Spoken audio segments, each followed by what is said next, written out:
藏学界代表人物，第8世东嘎仁波切，东嘎罗尊钦烈。在上个世纪藏学界众星云集的时代，东嘎罗尊钦烈和藏族著名学者麦格尔桑甸以及此等小众并称藏族当代3大学者。藏族著名思想家、作家敦珠家也是他的学生。他于1927年出生于西藏林芝，7岁时被认定为第8世东嘎仁波切，随后在扎西曲林寺学经。1947年，年仅20岁的东嘎罗尊钦烈获得了藏传佛教格鲁派的最高学位拉隆巴给谢。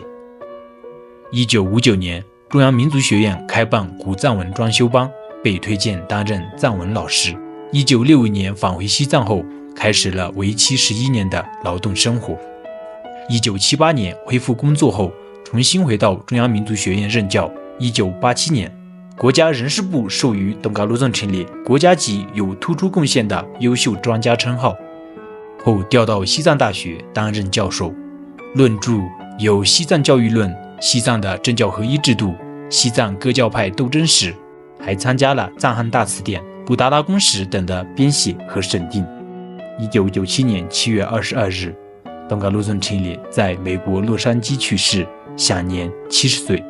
他不仅在佛学领域有着卓越贡献，更在研究领域取得了显著的成就，为西藏文化历史研究做出了突出贡献。他一生历经坎坷，即便在艰苦岁月里，也坚持自学汉语，打通汉藏文学研究壁垒，一辈子不求虚名，埋头著书育人，